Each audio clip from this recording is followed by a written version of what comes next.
होलिका में कुछ ऐसे उपाय किए जाते हैं जिससे लोगों की जो समस्याएं हैं उस समस्याएं से लोग मुक्ति पा जाते हैं, उस समस्याएं से लोग छुटकारा पा जाते हैं।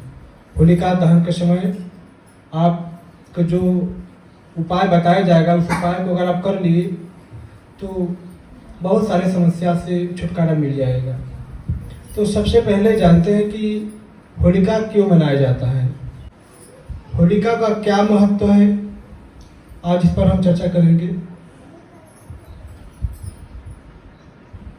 जो हिरण्यकश्यप थे यह ब्रह्मा जी से अपनी उपासना करके तपस्या करके वर पाया था कि हमारी मृत्यु न हो, न आकाश में हो, न जल में हो, न धरती पर हो, न अस्त्र से हो, न शस्त्र से हो, न घर में हो, न घर के बाहर हो, न हवा में हो, किसी प्रकार से मतलब अपनी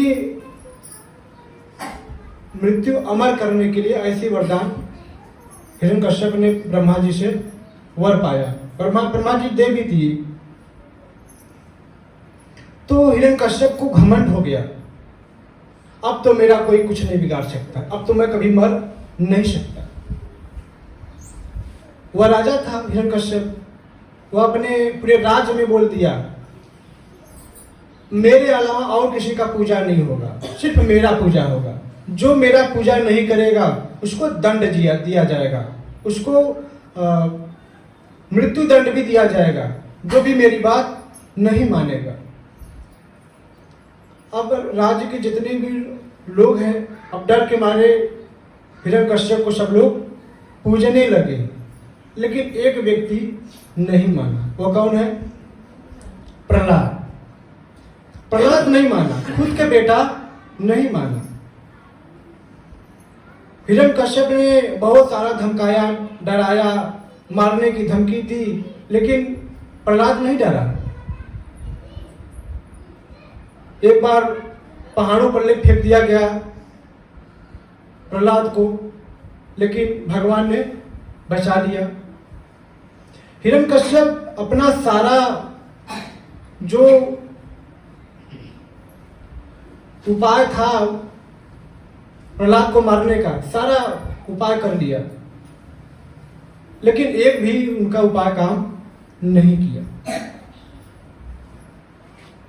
तब अपने बहन होलिका को बुलाया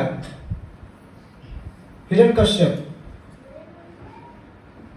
होलिका को सारी बात बताया कि अब तो बड़ी समस्या है, मेरा खुद का बेटा मेरा बात नहीं मानता है, पूरी दुनिया हमको पूज रही है, लेकिन इसको देखो ये हमारा नाम लेता ही नहीं है, ये बस दिन भर हरि हरि हरि हरि किया रहता है, विष्णु विष्णु किया रहता है। होलिका को वर था अग्नि में न जलने का। होलिका बोली भैया आप घबराओ मत, इसको तो मैं चुटकी में जला दूंगा। तब होलिका ने लकड़ी का ढेर इकट्ठा करवाया लोगों से और प्रहलाद को लेकर बैठ गई, लेकिन जिसके ऊपर भगवान की कृपा हो, होलिका जल गई लेकिन प्रहलाद नहीं जला। जब कोई ऐसी घटना होती है तो वहां दोनों पक्ष के लोग जाते हैं देखने के लिए। प्रहलाद के भी पक्ष के लोग गए थे और हिरण्यकश्यप के भी पक्ष वाले गए थे, दोनों लोग गए थे। जब लोगों ने देखा कि होलिका जल गई और प्रहलाद तो वैसे ही अपना बैठा है, तो वहां पे लोग परिक्रमा करने लगे, उत्सव मनाने लगे।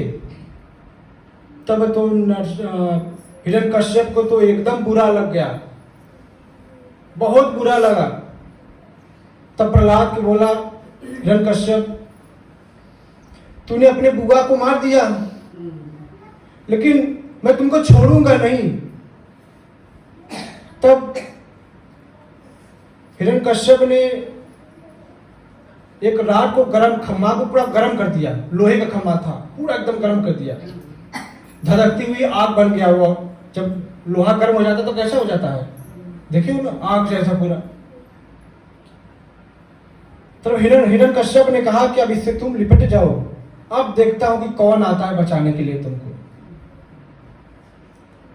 प्रहलाद तो एक नन्हा मुन्ना बालक था। अब भगवान पर ऊपर विशेष कृपा थी, वो भगवान पे ही भरोसा करता था, मेरे प्रभु है ना, उतनी अटूट श्रद्धा भी तो थी। फिर लिपटने के पहले भगवान हरि नरसिंह का रूप में खंभे में से प्रकट हो गए, आधा नर आधा सिंह, सिंह मतलब शेर। क्योंकि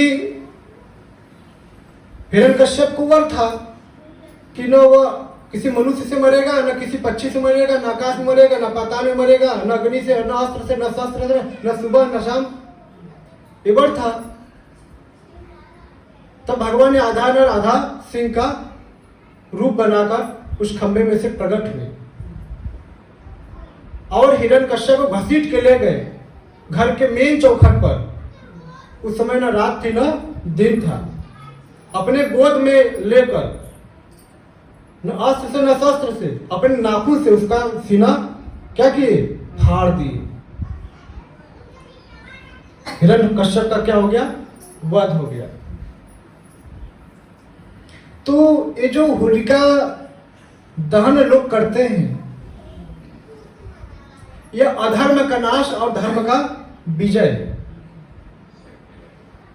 जब कोई अधर्म करता है, जब उसका नाश हो जाता है, तो हम लोग क्या करते हैं, उत्सव मनाते हैं।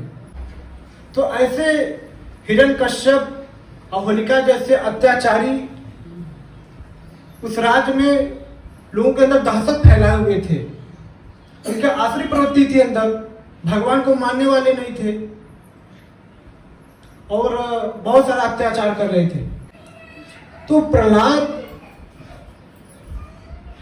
भगवान हरि विष्णु का भजन करने वाले थे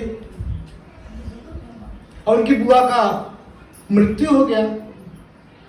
तो हम लोग जब, ये आज की बात नहीं है, ये होलिका दहन हजारों साल पहले से हमारे ऋषि मुनि लोग करते आए हैं। जब होलिका दहन होता है तो उसमें जड़ी बूटी डाला जाता है। होलिका दहन से क्या होता है कि जो होलिका दहन, जब होलिका जलती है उसमें जो जड़ी बूटियां डाली जाती है मंत्रों के साथ, तो उससे क्या होता है कि गांव घर के वातावरण में क्या होती है, शुद्धि होती है। क्या होती है, शुद्धि। लेकिन आज देखा जाए तो लोग बस किसी का मड़ई उठाएंगे, झोपड़ी उठाएंगे तो लिया के रख देंगे, किसी के द्वार पे कुछ भी उठा लिया के रख देंगे। इससे देखो, आप अपने घर से कुछ जड़ी बूटी, अगर तगर चंदन का कुछ लकड़ी ले लो, कुछ ऐसी जड़ी बूटी, नवग्रह का लकड़ी ले लो, ये सब लकड़ियां लेकर जाओ, उसमें डालो होलिका में और उसको हरि भगवान को प्रणाम करो, उस होलिका को प्रणाम करो। बात समझ रहे हैं? तो जो वो जलेगी ना, तो उसमें जो वायरस होगी वायु में, वो सब वायरस मर जाती है। आजकल तो लोग हर चीज पर पाखंड कर दिए। तो होलिका अधर्म का नाश करता है, धर्म का विजय, धर्म की विजय हुई। इसलिए मैं बार बार कहता हूं, सत्य का साथ दो, सत्य के सहारे रहो। लोग असत्य का साथ तुरंत ले लेते हैं।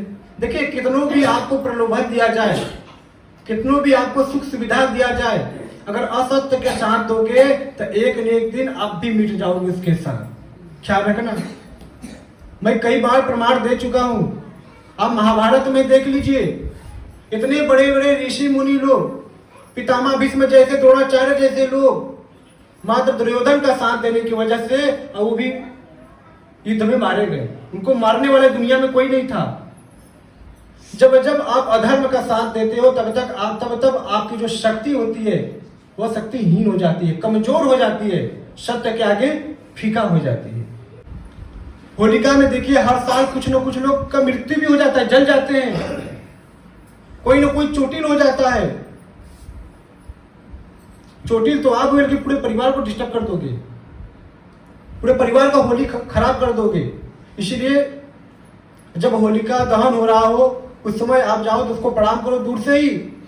जो लोग पटाखे छुड़ाते हैं ना, भारी भारी आवाजें वाली पटाखे छुड़ाते हैं, कोई हार्ट अटैक का, जो क्या बोलते हो, हार्ट अटैक का मरीज रहेगा, वो तो बेचारा उसी जगह अपना प्राण त्याग देगा। ये सब देखिए ठीक है, उत्सव वाला दिन है, तो इसका मतलब नहीं कि अब हद पार कर दो। हर चीज की हद बनाई गई है, हर चीज की हद बनाई गई है। अगर आप हर त्योहार हद में रह के मनाते हो तो आपके लिए उत्सव है, वो खुशी है। तो मैं कुछ उपाय देने वाला हूँ। जैसे होलिका के दिन अगर आप प्रेत पीड़ा में हो, या कोई ग्रह दोष से पीड़ित हो, या साढ़ी साथी या शनिचर जो भी आपके ऊपर उसका प्रकोप या छाया हो, तो होलिका के दिन कुछ ऐसे विशेष उपाय होते हैं, शास्त्र द्वारा बताया गया है, शास्त्र में लिखा हुआ है। अगर उस उपाय को व्यक्ति कर ले तो ये सब समस्याओं से उसको मुक्ति मिल जाएगी, राहत मिल जाएगी। तो आप आटा को गूंथ कर उसका लोइया बनाइए। जैसे आप अपनी रोटी पोते तो लोइया बनाते हो, उसमें कड़ुआ तेल लगाइए, तिल का तेल लगा लीजिए, आपके पास जो भी तेल हो। उसमें थोड़ा शक्कर डाल लीजिए, ऐसे नहीं कि भुनना उनना कुछ, ऐसे शक्कर ऐसे मिला लेना है, ठीक है।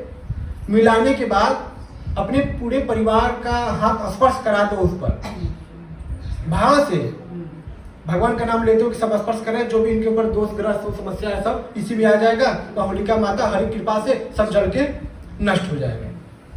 वो भाव करते हुए आप जब रात को होलिका जलने लगे तब उसी में जाकर डाल दो, और होलिका माता को, भगवान हरि को प्रणाम करो कि जो भी हमारे शरीर पर गंदी चीजें थी, कोई दोष ग्रह था, सब इसी में जल जाए हमारे ऊपर। जैसे प्रहलाद के ऊपर आपने कृपा किया वैसे हमारे ऊपर भी कृपा करो, ठीक है।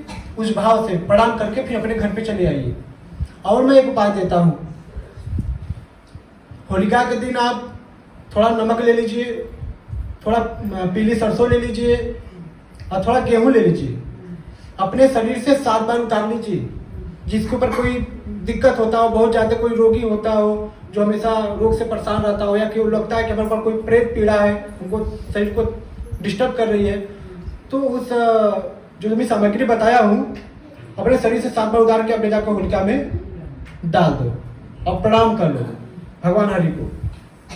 इससे भी कृपा हो जाएगी, राहत हो जाएगी। देखो अपने लोगों को भी बता देना, हाँ, जो भी आपके खास लोग हैं जो मानने वाले हमारे शास्त्र को, उनको बता देना, हाँ, इस सब समस्या से छुटकारा मिल जाएगा, समझ रहे। और मैं एक उपाय दे रहा हूँ, आप बहुत परेशान हो, बहुत तंग हो गए हो अपने जीवन से, अपने दुख से, अपने परेशानी से, तो आप कुछ ना करो, एक बेल लो, बेल में का जो गुर्दा होता है उसको बाहर निकाल दो और थोड़ा सा आटा भून लो। जैसे हम लोग जाते मंदिर पर कथा वथा सुनने के आटा नहीं भूनते हैं, उसमें चीनी मिला कर उसका सतुआ बनाते हैं ना, वो ऐसा कर लो और उस क्या बोलते बेल में वो सब अपना डाल दो। हाँ, डालने के बाद अपने पूरे घर में घुमा दो, अपने पूरे परिवार के एक सदस्य के ऊपर से उतार लो 7-7 बार, ले जाओ होलिका के दिन किसी पीपल वृक्ष के नीचे, उसके छाया में उसको क्या करो, खन के गाड़ दो। इससे भी बहुत राहत होगी, ऐसा शास्त्र में लिखा है। मैं शास्त्र की बात बता रहा हूं, जो हमारे ऋषि मुनियों ने हजारों वर्ष पहले लिख दिया था, उस चीज को मैं बता रहा हूं। जब इसका पालन करोगे तब आपके जीवन में आनंद आएगा। हम लोग जितने शास्त्रों से दूर हो रहे हैं उतने ही लोग समस्याओं से पीड़ित हो रहे हैं, परेशान हो रहे हैं।